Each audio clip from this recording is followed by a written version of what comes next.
أعوذ بالله من الشيطان الرجيم بسم الله الرحمن الرحيم والصلاة والسلام على رسول الله. Peace and blessings be upon our Prophet Muhammad sallallahu alaihi wasallam.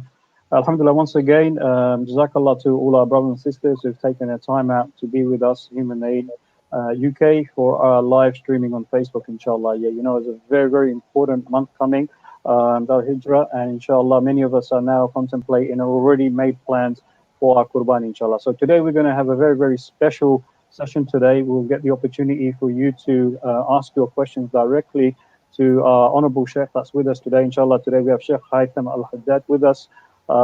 Inshallah, an opportunity for you and all of us to actually learn valuable lessons, and especially on Qurbani. Qurbani is very, very important to us, and many of us have a lot of questions. So please, brothers and sisters, do not be shy to give us a call. You know, our number is going to be on the screen very soon, but to remind everyone, the number is 0208 6388 5775, inshallah. Yeah, so take the opportunity to give us a call. We will give priority to all our callers, inshallah, so that your questions can be answered. We do have limited time, inshallah, because of Salatul Isha coming and approaching. So we want to maximize on this. So with me, once again, my beloved brother, Dr. Zeeshan, is here with us as our trustee of Human Aid, inshallah. So, Dr. Zeeshan, how are you today? Assalamu alaikum. Alhamdulillah, I'm very well, mashallah. I feel very honored that we have our beloved Sheikh Haitham with us. A bit of background. Those who don't know Sheikh Haitham, mashallah, he's involved with Islamic Council of Europe, and he, mashallah, Human Aid UK, as well as, you know, verifies a lot of our projects. So we've been closely working with Sheikh Haitham al-Haddad over the last sort of 3 months, and we intend to continue this relationship because, you know, I believe that we should always see, you know, when it comes to the deen, when it comes to Islam, you know, we should always, you know, as Allah says in the Quran, فَاسْأَلْ أَهْلَ الذِّكْرِ إِن كُنْتُمْ لَا تَعْلَمُونَ. No, we should always ask the people of knowledge if you do not know. And obviously we don't know a lot about our deen, and we should always ask the people of knowledge. And this is an opportunity today for you, the viewers, to ask Sheikh Haitham questions about Dhul Hijjah, Qurbani, and other questions related to this. So alhamdulillah. So we can, I can introduce Sheikh Haitham al-Haddad. Bismillah, Sheikh. بسم الله الرحمن الرحيم الحمد لله رب العالمين والصلاة والسلام على نبينا محمد وعلى آله وصحبه أجمعين. السلام عليكم ورحمة الله وبركاته, brothers and sisters, and may Allah Jalla wa Ala reward the brothers and sisters in Human Aid for allowing me to share a few thoughts with you. I would like to hear from you, and I would like to answer your questions if you have any. But just prior to that, I would like to say that, brothers and sisters, subhanallah, yani, we should be thanking Allah Jalla wa Ala that Allah Jalla wa Ala is almost allowing us to witness the best of our days, the best of our life. What is the best of our life? Yeah, many people might think, oh, what is this that is the best of our life? Yeah, what those days? I'm not going to get married. I'm not going to maybe finish my degree.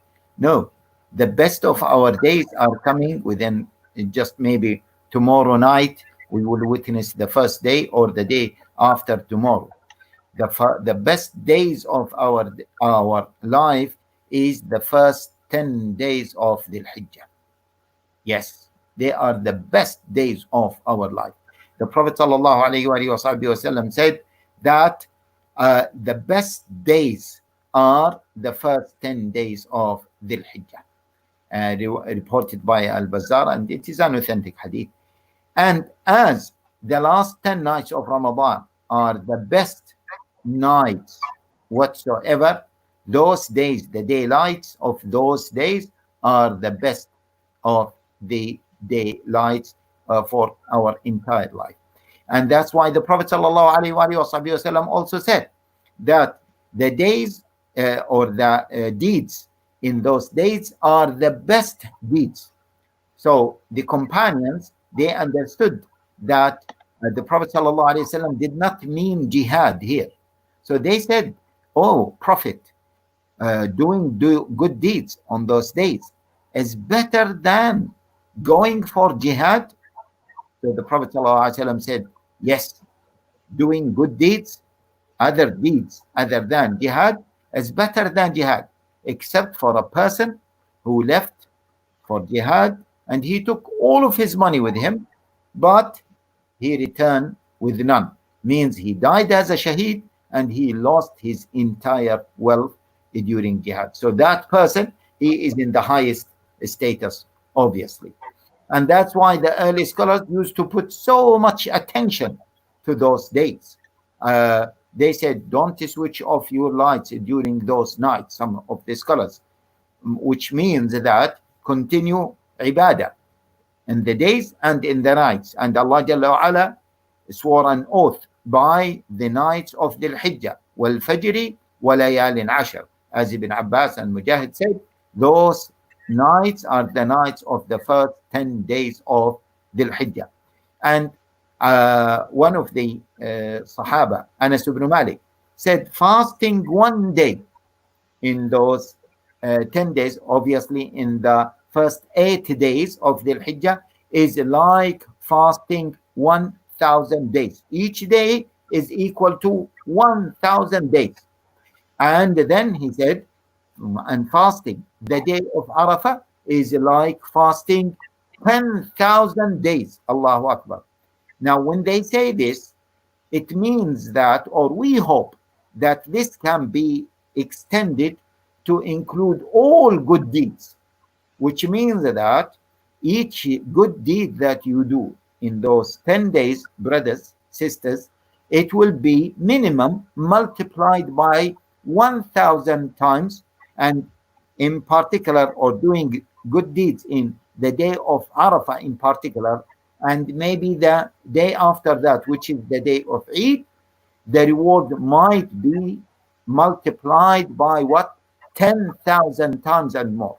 Which means that if you say Subhanallah, or you pray 2 rak'ah, imagine you pray 2 rak'ah, it's as if you have prayed 20,000, 2,000 rak'ah. And if you do that during the day of Arafah, you will receive a reward as if you have prayed 20,000 rak'ah. This is really amazing, brothers and sisters. So I encourage myself and everyone to make use of those days. And that's why, and so, subhanallah, brothers, sisters, it is wallahi easy. When the Prophet ﷺ encouraged us to do good deeds on those days, yeah, the Prophet ﷺ encouraged us to do the easiest deeds, which gives the maximum reward. So the Prophet ﷺ says in Hadith ibn Umar, فَأَكْثِرُوا فِيهِنَّ مِنَ التَّهْلِيلِ وَالتَّكْبِيرِ وَالتَّحْمِيدِ. Increase the amount of what? Of saying La ilaha illallah wahdahu la sharika lahu lahul mulk wa lahul hamdu wa huwa ala kulli shay'in qadir. The amount of saying Allahu Akbar. The amount of saying Alhamdulillah. In particular, the amount of dhikr in general. Imagine you say, and we will have one Jum'ah in those days. And the Prophet ﷺ says, the best of your days is the day of Jum'ah. Yeah? So increase the amount you say, Allahumma salli wa sallim ala Rasulillah in the day of Jum'ah. So imagine this day of Jum'ah will be one of those days, and maybe we will have 2 Jum'ah. Yeah, maybe. So, and imagine you say in that day of Jum'ah, Allahumma salli wa sallim ala Rasulillah, you will receive the reward minimum as if you have said that 1,000 times something, because of the multiplication of the reward during the day of Jum'ah. Allahu Akbar. Brothers, sisters, don't miss those days. Don't lose the opportunity. Seize the opportunity before you lose it. Jazakumullah khairan. Let me hear from you, brothers, sisters. No, Jazakallah, Sheikh, subhanallah. That's amazing for those of us who probably for the first time probably got that nasiyah. You know, those rewards. We should be really planning now. We should really like forget about your job and your other types of plans. We should really plan for this and try and get this right and not miss it. If you miss it, it's going to be a missed opportunity. Sheikh, I'm just going to... If I may say, subhanallah, people prepare for Ramadan. Yani if Ramadan were to start tomorrow or the day after tomorrow, in a few days, we will be just, amazed amused, and we will be, taken by this opportunity of Ramadan, taken over by this opportunity of Ramadan. We have a similar opportunity, which is the first 10 days of Dhul Hijjah. Yes. No, Jazakallah, Sheikh. That is such an important reminder for us. Just very quick question, Sheikh. Here, obviously, this year, 2020, has been a very challenging one for the whole Ummah. Islamic calendar will witness that the last Eid Jama was a very different situation. The Ummah was not able to pray Eid prayers. We are looking for this opportunity, Al Hijrah. I know the lockdown has eased up now, but however, there are still going to be some restrictions on the masjids and so forth. My question to you, Sheikh, is how important is the Eid Salah? Obviously, we want to maximize and benefit from this as well. What is your understanding and knowledge? If there are restrictions, what can people do to kind of like fulfill their responsibility in regards to the Eid prayer? Yeah. Okay. Bismillah ar-Rahman ar-Rahim. See, the Eid Salah, brothers, sisters, is one of the Islamic symbols. That's why the Prophet ﷺ used to encourage all the companions to go. As Atiyah said, that the Prophet ﷺ used to command us to go and even to take with us those young girls, Dawat al-Khudur, that normally they don't leave their houses, and al-Hiyad, even women in their menses, to go. يشهدنا الخير ودعوة المسلمين, to attend the khair of what? Of that congregation and the da'wah, the dua of Muslims. So that's why many scholars consider it as wajib. I don't like to go into this technicality in terms of an Islamic symbol like Salatul Eid.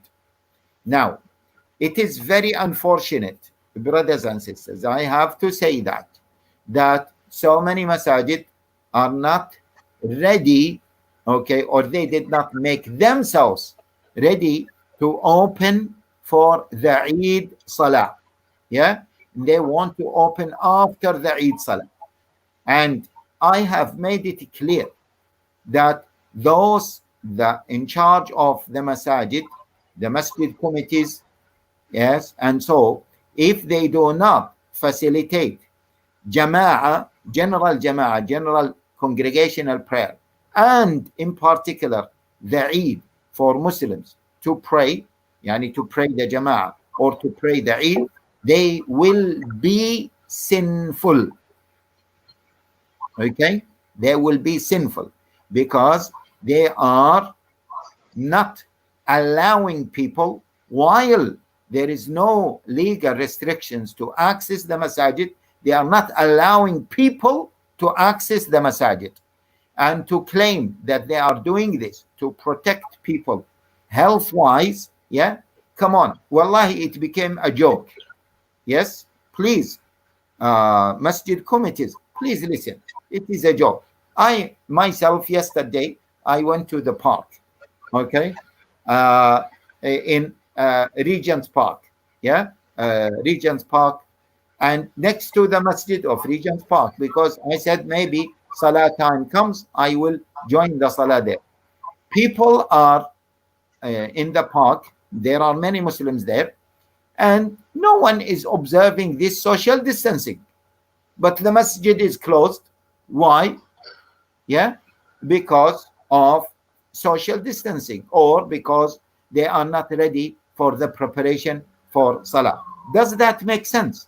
If we are still closing the masajid, thinking that this will help the health situation, how it is? Tell me. I was speaking to a doctor today. I told him, if the entire country is in a lockdown and people are not mixing with each other, then obviously it does make sense, that the masajid are closed. It does make sense, although I disagree with this in principle. But let us not talk about that. But everyone is mixing, intermingling with each other, and this social distancing is not really strictly observed by people. Fortunately or unfortunately, Then when it comes to the masajid, they are closed because they are unable to provide the social distancing facilities. Come on. Yeah. And let alone that Eid Salah will come and Muslims will not pray Eid Salah as they haven't prayed the Eid al-Fitr Salah. It is really absurd. I'm really very disappointed, but I warned and I am warning the masjid committees, yeah, that they are going to be sinful if they don't open the masajid, not just for Eid Salah now. And they have no excuse not to be ready. They can facilitate that easily as other masajid prepared their masajid and have those facilities. Yeah. Jazakallah. Before I bring in Dr. Zeeshan, just very quickly, brothers and sisters, take the opportunity to ask questions on the live streaming. Inshallah, we will read them out. Also, take the opportunity to call us and pose your questions directly as well. I've got a question for Sister Jusna Begum. Due to COVID, I could not perform Hajj, which included doing Qurbani to complete Hajj. Since Hajj is cancelled, do I still need to do Qurbani? Okay.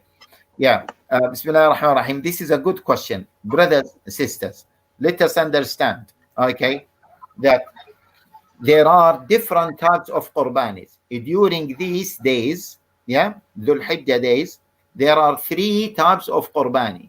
Please listen carefully. Yeah.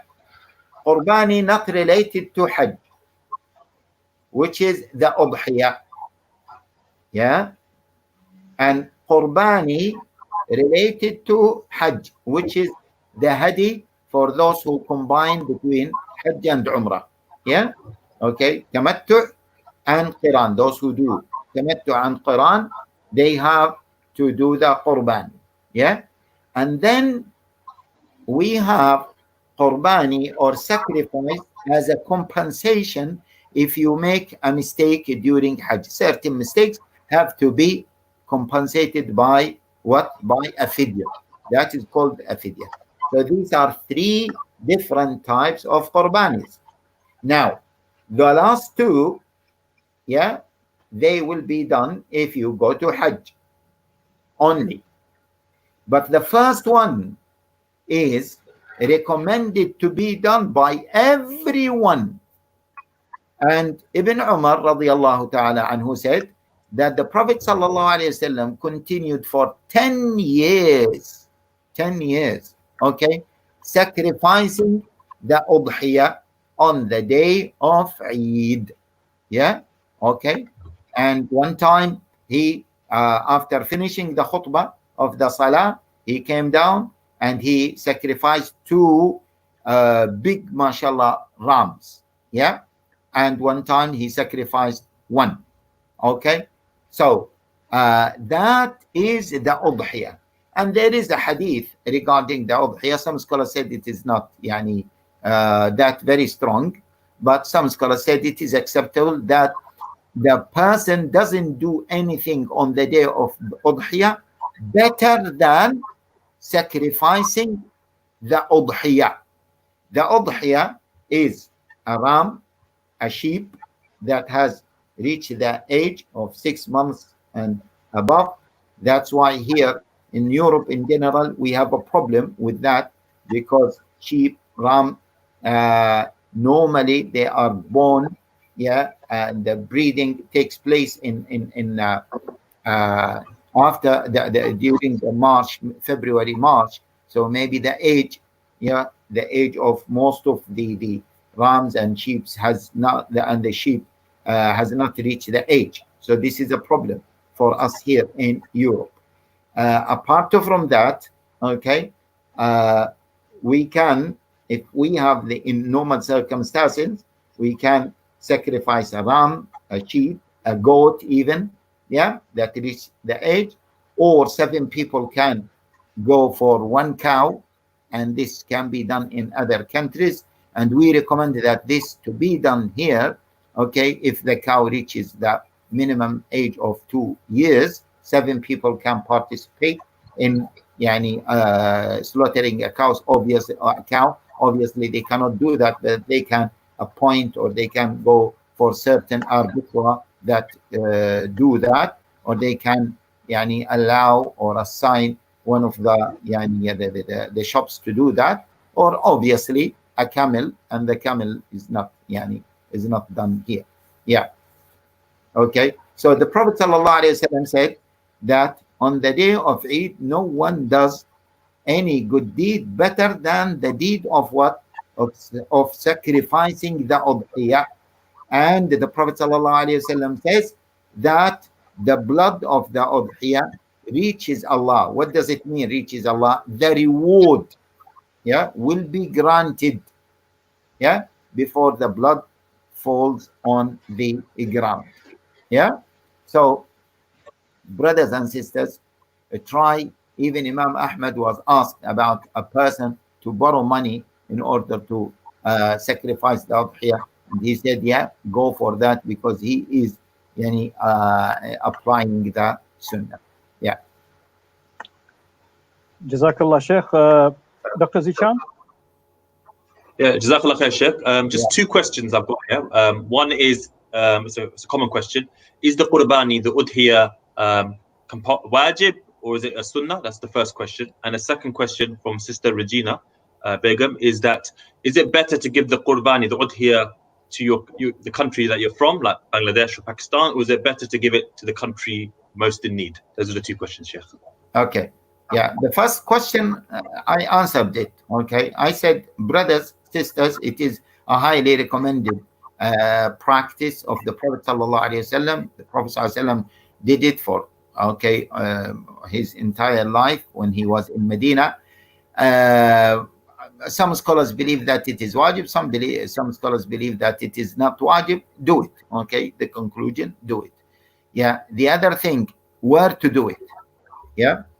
In ideal situations, do it in your country, because you are, spreading the sunnah. You are practicing the sunnah, and you are eating from the flesh of it, and you feel the ibadah when you attend, when the udhiyah is sacrificed.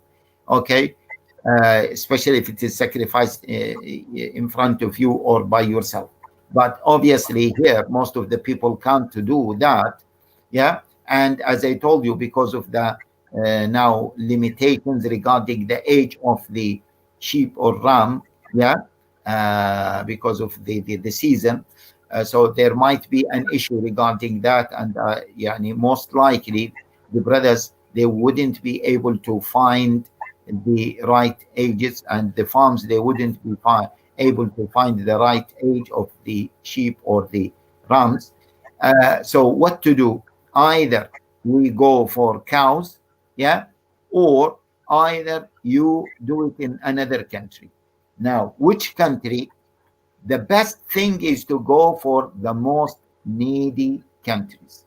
This is the best. And brothers and sisters, let me give you a rule, a principle that will help you to understand where to put your sadaqah.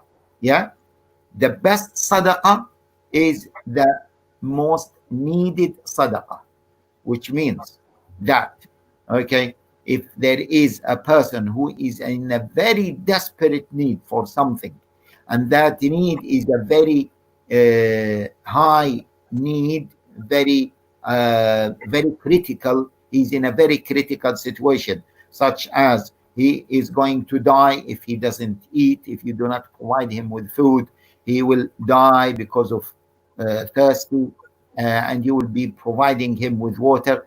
Such sadaqah on such people is the most rewarded sadaqah, insha'Allah.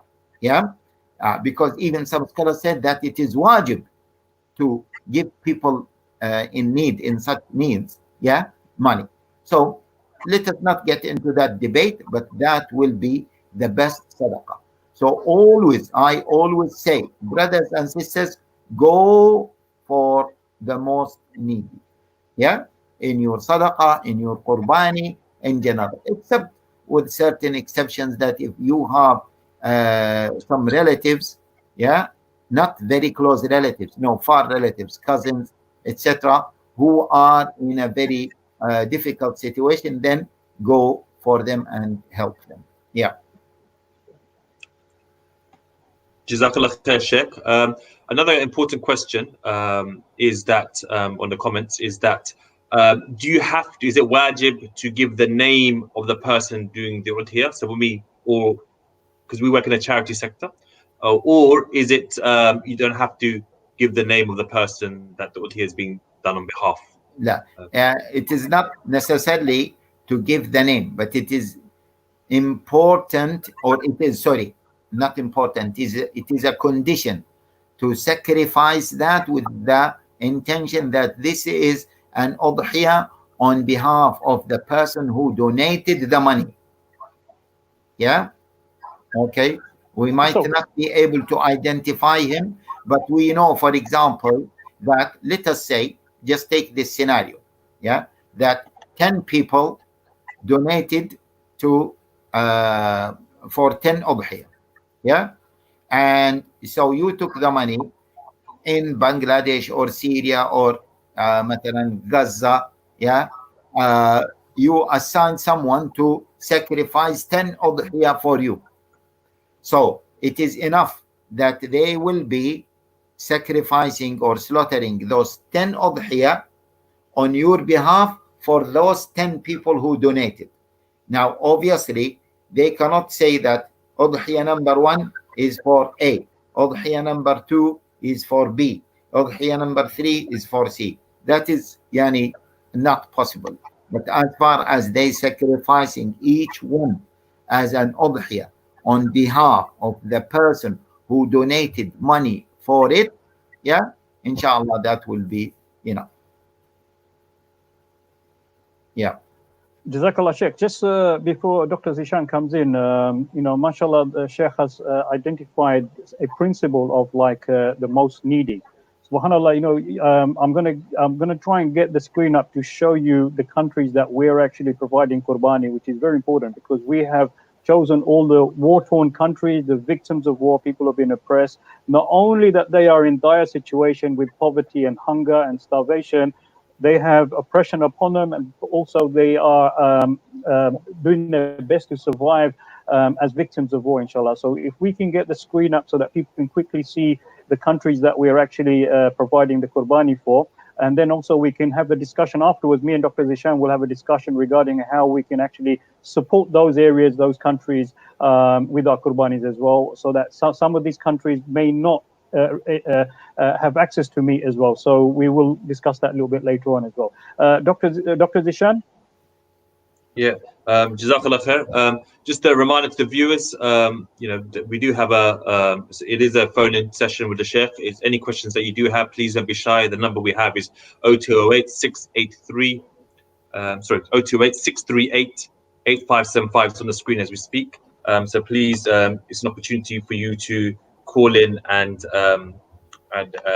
ask the questions that you wish to ask. I know, Sheikh, you may have asked this already, but this is a question that we've had.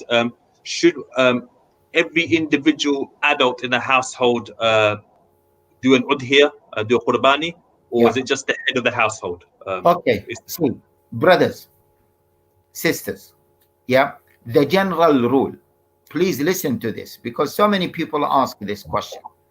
The general rule is the more you give, the more you will be rewarded. Simple. Yeah. Imagine, I said one time, a sister was asking, she called me and she had my private number because she's one of the sisters who's active in da'wah, and she was calling me at night and she was worried, and she said, Sheikh, I was calculating my zakah and I found that, let us say my zakah was 100 pounds and I gave my zakah as 200 pounds. I said, so sister, you are calling me at this time.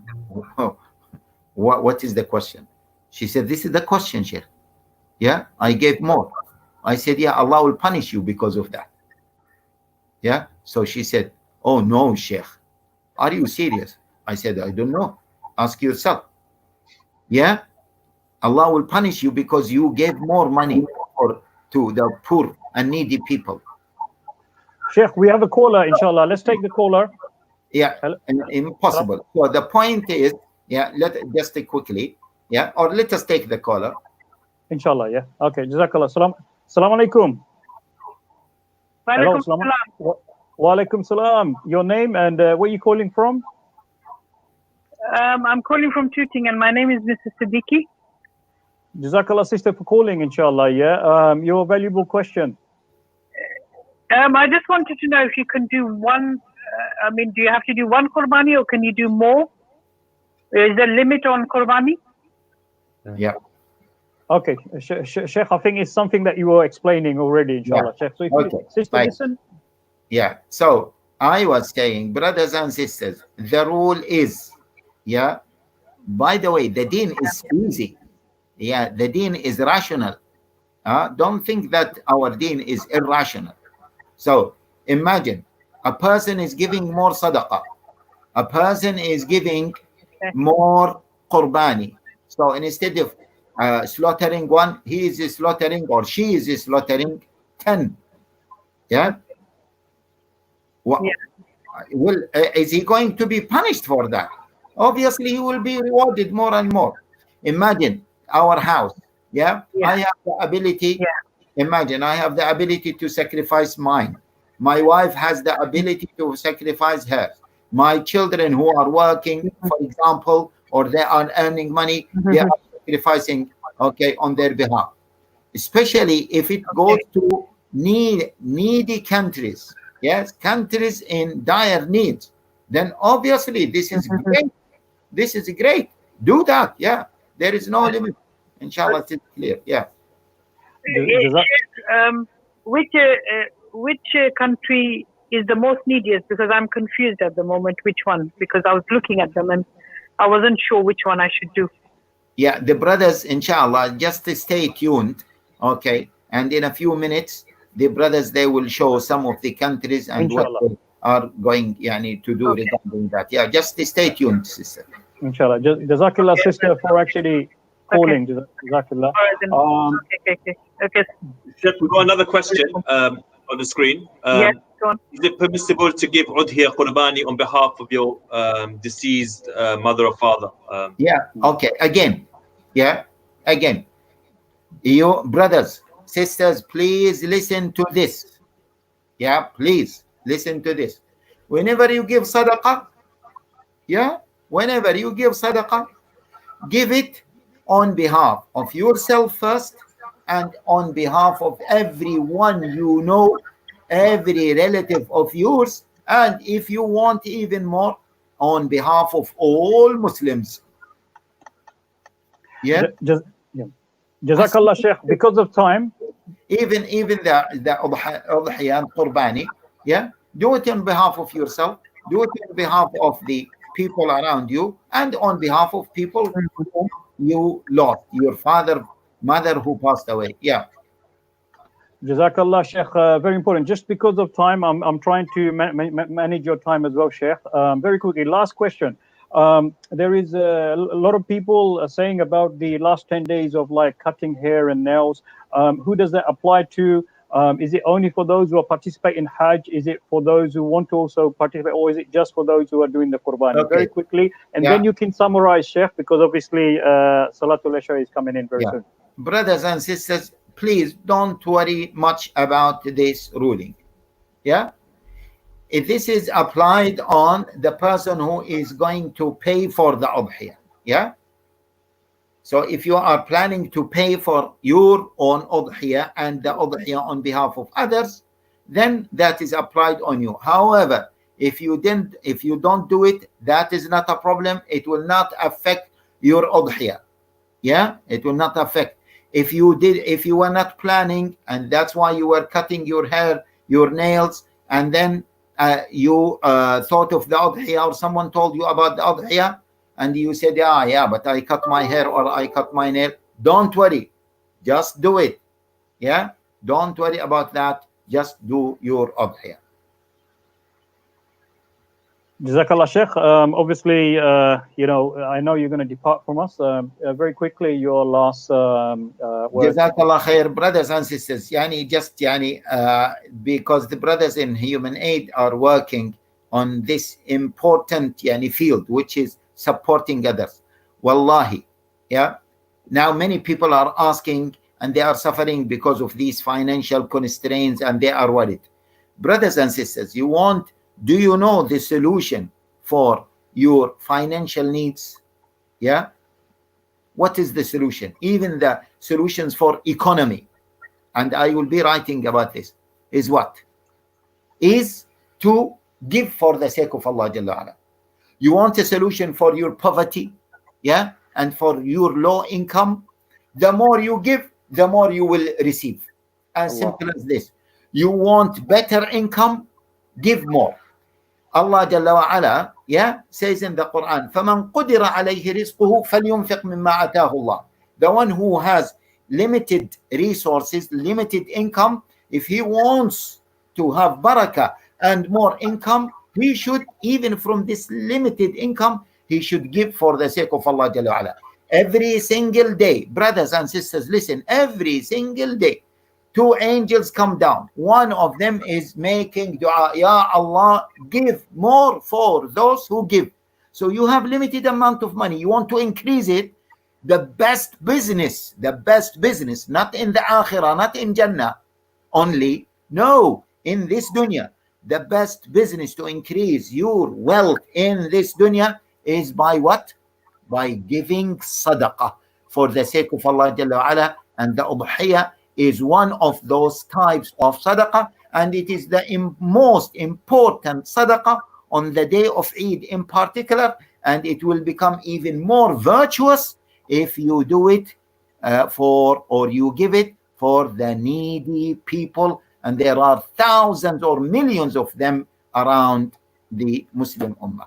Jazakumullahu khaira, barakallahu feekum. Sorry, I have to leave you to catch my salah.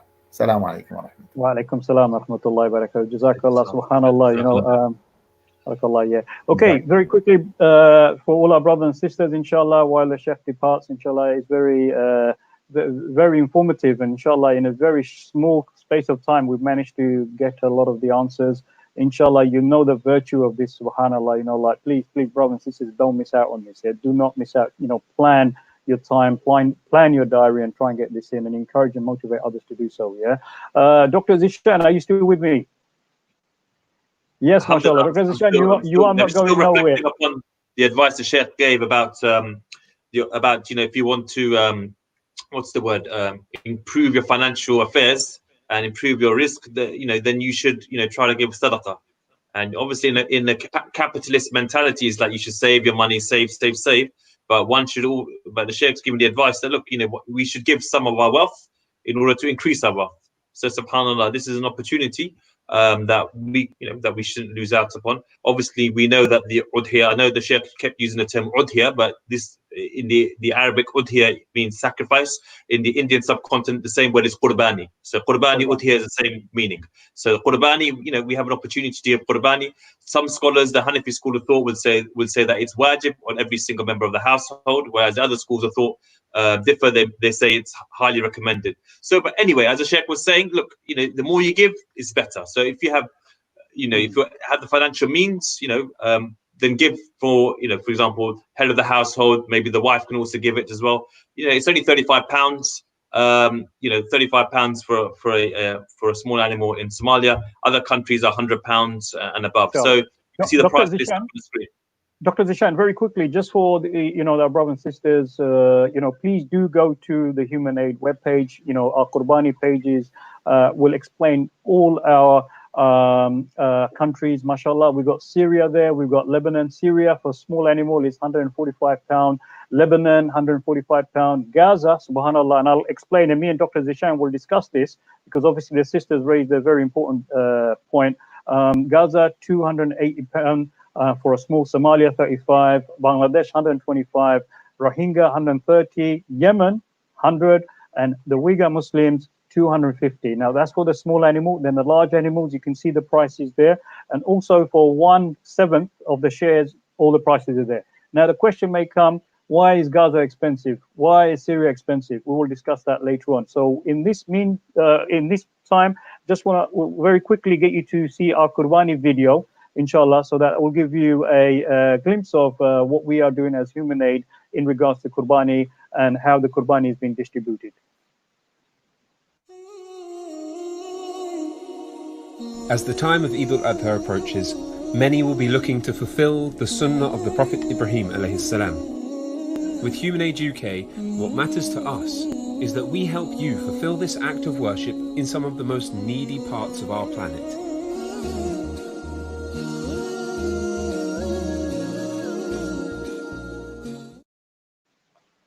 MashaAllah, that was our little kind of introduction. Obviously, we've got this for all the different countries that we're actually providing Qurbani. Brothers and sisters, what are you waiting for? Quickly go on Human Aid webpage and make your Qurbani. Get it out of the way so you don't forget. You'd be surprised. A lot of people actually forget. They leave it to the last moment, and get your Qurbani so that the charity organizations can prepare and make it possible through all the processes that they need to do, so that it can be done on time, so that you don't miss out. So we don't want to be the last moment, the day before, people were doing the Qurbani. Try and get your Qurbani in early, because you need to plan now, mentally, spiritually, because it's a very important month. It's a very important 10 days. As you know, the reward is immense. Dr. Zeeshan, how would you recommend people to, should they straight away start making their Qurbanis now? So I'll advise people not to do the Qurbani now. I'd say maybe in a couple of days' time, when the first 10 days of Dhul Hijjah are there, because these are the most blessed 10 days of the whole year. As the Sheikh was saying, that these 10 days Allah, talks about in the Quran, and these are the most best 10 days of the whole year. So I would say, look, maybe in 2 days' time, because we know it will be the first of Dhul Hijjah. This is a great opportunity, a great start to your first 10 days of Dhul Hijjah. And the Sheikh was saying, this is not the only ibadah one should be doing. You could give also other acts of charity. We know that the Yemen, and we can bring up to our second point, is that the UN, the World Health Organization, are saying that the Yemen is the largest humanitarian crisis in the world currently. So, maybe we can discuss which countries need the udhiyah, the Qurbani the most, and I would say Yemen. Yemen is probably the country that needs it the most, I would say. Okay, well, let's see what our viewers have to say. Please, brothers and sisters, you text us or message us and tell us which country you think and why.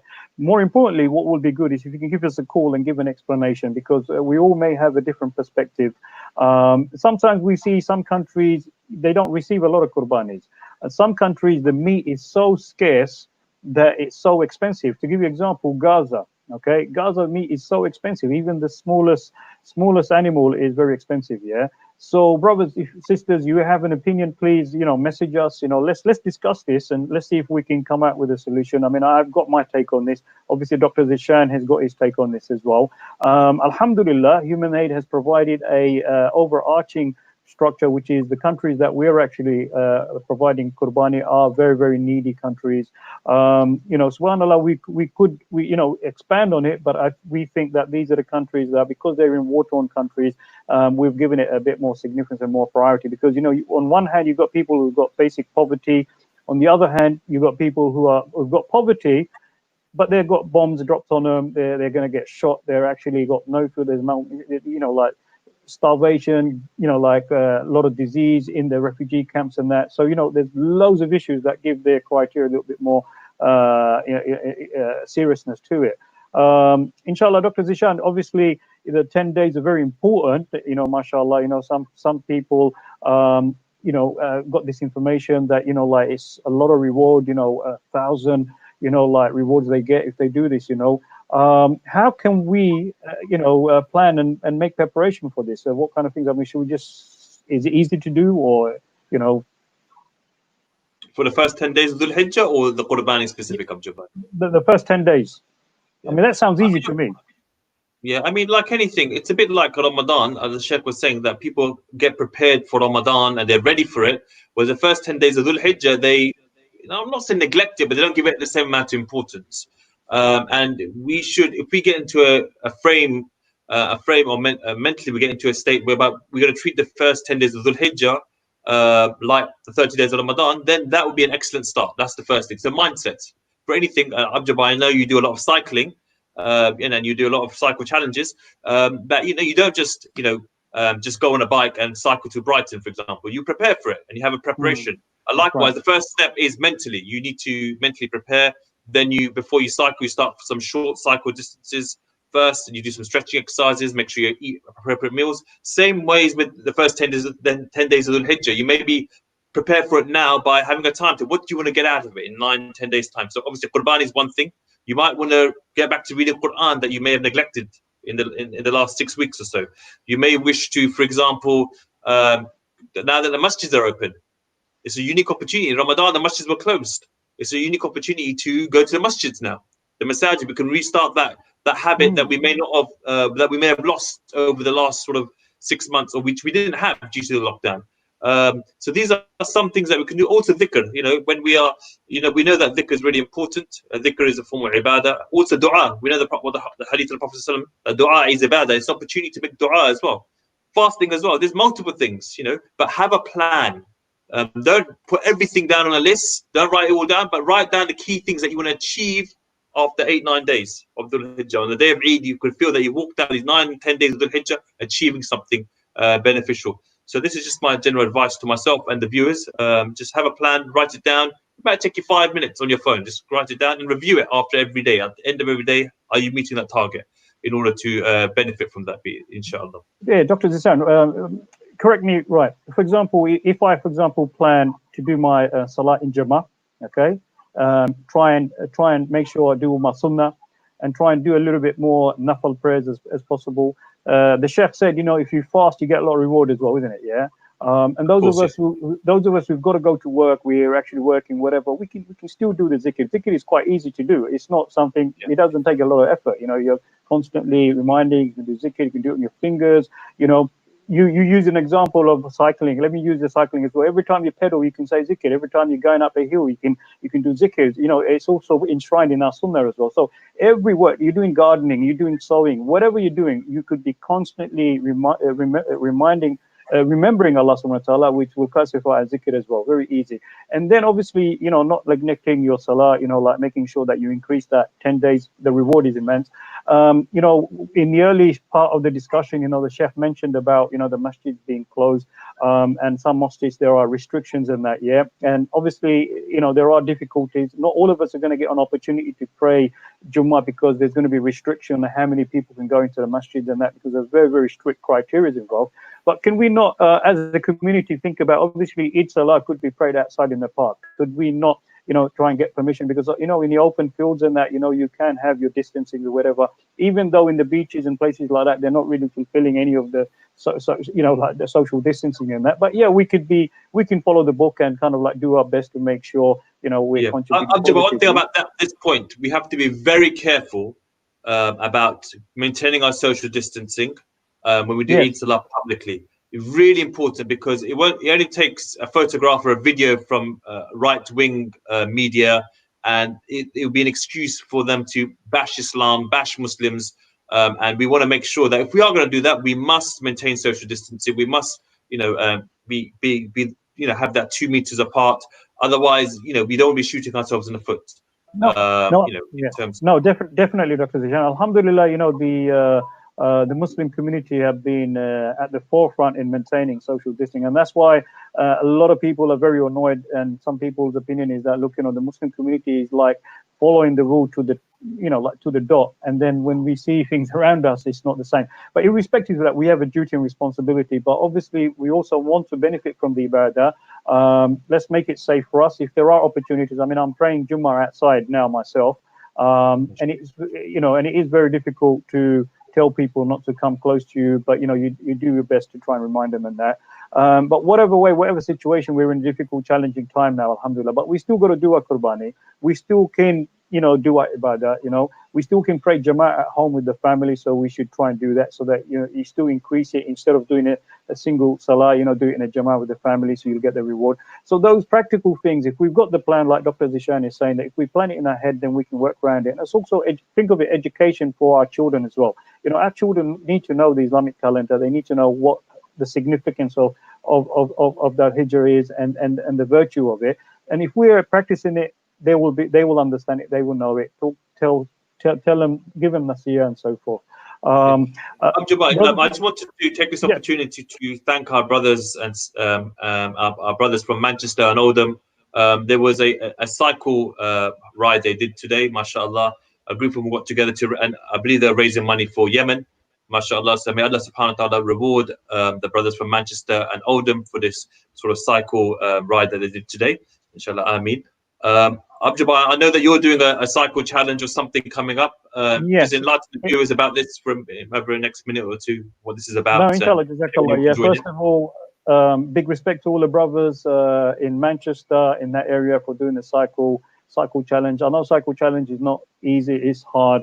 Obviously, due to COVID-19, a lot of people have taken up cycling. It's very, very healthy, is very good form of exercise, and also you've converted that into good positive action by fundraising. MashaAllah, may Allah reward you for your intention, and those brothers who took part, MashaAllah, you're really, really bringing a lot of benefit and comfort to the victims of war, especially Yemen. And yes, myself and in London team, we also have got a mountain bike challenge that's taking place next week on the 25th, inshallah. Already we've got 15 brothers signed up. Big thanks to the brothers from Globetown who've actually kind of pushed for this. They wanted to raise money for Yemen. They wanted to do something different with a mountain bike, and they're going to do that next week. It's open, inshallah. I know a lot of people have signed up over the weekend. People can sign up, inshallah. Please message me. I'll try and put a link on here as well so that you'll be able to go to our Eventbrite page and sign up and kind of take part. But it doesn't have to be cycling. If you want to do something, mashallah, especially in those 10 days, start thinking of something that you can do to fundraise and help. Like the Sheikh said, it is 10 days, a very, very rewarding 10 days. So any work, any time and effort you put in doing ibadah, in helping others, is a big sacrifice. Your time is also sacrifice. So inshallah, yes. So think of ideas. I've got to give a big respect to the sister. I've forgotten her name. She has been selling cupcakes. She raised £500 a couple of weeks ago. Now she's raised another £800. MashaAllah, and a sister's just a young sister that goes and she sells cupcakes to her neighbors, and that started off, she sold in Ilford, subhanallah. She got £500 first round. This time round, she's got £800, and she just continued doing this. So, if you want to do good deeds, no one can stop you. If Dr. Zeeshan wants to do something good, and gain reward, no one's going to be able to stop Dr. Zeeshan, inshallah. Yeah, so all of us, we have that opportunity to do that. Please share some of your views as well on the messaging, inshallah, and especially around Qurbani. One of the discussions that me and Dr. Zeeshan would like to have now is actually, why is it important? Why are some of the countries that we've got so expensive? Like Gaza is very expensive. Dr. Zeeshan, why is Gaza so expensive for? Obviously, Gaza is so expensive because we know that Gaza is in siege. There's a siege of Gaza currently. So therefore, meat, or it's a supply-demand issue. So the supply of smaller animals is smaller than is not. There's not as much supply of these animals. So that's why the prices are a lot more expensive. That's what it comes down to. And you probably ask why Somalia is so cheap, because there are a lot of animals in Somalia. And that's how much our partners on the ground can source it for. So that's what it comes down to. The people of Gaza have suffered for the last 76 years or so, or many years more than that. And we had a show last week whereby we talked about Palestine and the Palestine issue. So you can probably appreciate that's why the prices are a lot more. Yemen is, for example, £100 for a small animal on the screen. So Abjol, I wanted to ask, what country would where do you feel one should give their Qurbani or their udhiyah? Okay. The way I like to work it out is try my best with people I know, get into groups and say, look, okay, I'll say to my friends, look, which country you're giving, and what we try and do as a group or a team and say, look, let's distribute the Qurbani kind of evenly, so that different countries can get it. Because if, for example, if I give all my Qurbani to Bangladesh here, then I don't get the opportunity to give Qurbani to some of the other countries that they need meat as well. And I want to be a little bit balanced. So people got different situations. So in a family, you could say, look, brothers and sisters, we all pick, Syria is important. We can't, none of these countries that we've got on this list, we can say we can ignore. The Uyghur Muslims here, right? For those particular reasons, we've actually got those countries up there. Yeah. So all of those countries are very equal. And what we need to do is think of ways of distribution. So if you've got a very large family, try and ask other family members to give to Yemen, get another family members to say, look, they do Syria, spread it around so that, you know, it's evenly spread out, the Qurbani, yeah? And if you're someone who's very, very, you know, struggling due to COVID-19, you've lost your business job, there are people like that, but you still want to contribute in the Qurbani, you know, then obviously go for the option that is more viable for you. You know, end of the day, Allah's going to judge you on your intention, yeah? And like the Sheikh has said, you know, if you give more sadaqah, if you give more charity, it's really going to bring benefit to you. But be careful not to be, you know, oh, okay, let's go for the cheapest one, yeah? I know brothers and sisters that I go and do things with, they've got the means to, like, you know, supply 15 or, you know, 20 large kind of like animals, yeah? You know, Allah's going to judge you on your ability, on your means, okay? You know, if someone is on a lower income, you know, and they don't have, but if they've got good intention, they'll get the reward for that, inshallah. So what we have to do is create that balance. We need to, Dr. Zeeshan, we need to talk about this with our kids and our teenagers. We need to also educate them so that they know that, you know, the rulings of Qurbani and also Hajj, you know, more importantly. You know, that's how I would go back, you know, but it's very difficult for me to say Yemen and then neglect Gaza. It's very difficult for me to say Gaza and neglect what's happening in Syria. As Human Aid, we have selected these groups of people because they are victims of war and they're being oppressed. And mashallah, if someone said, look, you know, we want to give to all of them, alhamdulillah, you know, and sometimes we do have shortfalls because some of these, you know, countries that are more important, that more need, you know, the Qurbanis are not being made there. Dr. Zeeshan, how would you? Can you hear me, Dr. Me, Zeeshan? on a personal level, Islamic, yeah, me on a personal level, I would always give it to the country that is in most need, and I just, on my own opinion, have an assessment, have a look. This year, it's, in my opinion, it is Yemen. It's got the biggest humanitarian crisis in the world currently. We know the statistic that a baby dies every 10 minutes in Yemen. 80% of Yemen needs some form of humanitarian assistance. So the situation is quite dire at the moment. And me on a personal level, I'm giving my Qurbani to Yemen. But all these countries here, like Lebanon has not even mentioned, but they're having huge economic issues in Yemen. There's a crisis economically where people are losing jobs left, right, and center in Yemen. Gaza, we've mentioned already. Somalia, you know, only a few years ago they had their drought as well. Bangladesh, we know, you know, a lot of us are from Bangladesh, Indian subcontinent. We know that the poverty there is quite big. Rohingya, again, the Rohingya crisis, you know, the issue with Rohingya, you know, there are Rohingya in refugee camps still as we speak, so they need it. And the Uyghur Muslims, those who are in exile, who have left their homes. A lot of these people are single mums, as I put it. Their husbands are missing. Their husbands are either in concentration camps in Yemen or re-education camps in China, should I rather say. So they're also in need because they have 2, 3, 4 children and they're single mums, you know, in exile. So I can't say which one is the greater need as such, but you have to ask yourself personally which one you feel like giving to. And for me, on a personal level, because I've visited Yemen before, I feel like this year I'd like to give it to Yemen. But you know, all those that I've listed, you know, you can't say this one's better or this one's more. You know, this one doesn't need it. They all are in need, in my opinion. Abjol, I think time's coming to an end soon. So would you like to say a few words before we finish tonight's show? No, inshallah, jazakallah. Please, brothers and sisters, you had the opportunity, mashallah. You know, big thanks to our Sheikh who took the time out to come in and spend that time with us with his valuable input. Brothers and sisters, jazakallah for actually like messaging and asking those questions. And alhamdulillah, from Human Aid perspective, we are going to do our best to have a platform that will engage with yourself. And inshallah, you know, at these kind of times when we can learn the deen and kind of and also act upon it as well, inshallah, and remind each other.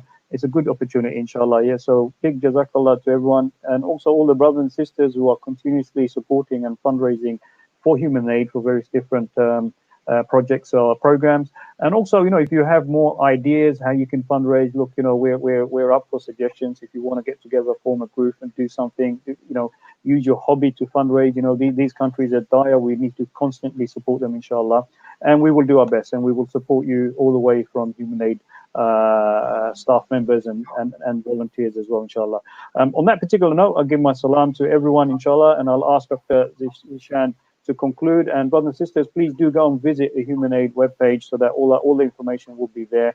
I will put a link up here regarding the Mountain Bike Challenge for next week, inshallah. So if you want to take part, inshallah. For me, Jazakallah for everyone for spending that time with us, inshallah. Assalamu alaikum. I just wanted to sort of conclude, just as a reminder to myself and the viewers, that with the first 10 days of the Hijjah are on our doorstep in the next sort of few days. Please take the opportunity to do all acts of ibadah, all acts of good in these 10 days. Please do have a plan. And obviously tonight's show is about Qurbani, so have a think about where you want to give your Qurbani, your Udhiyah this year.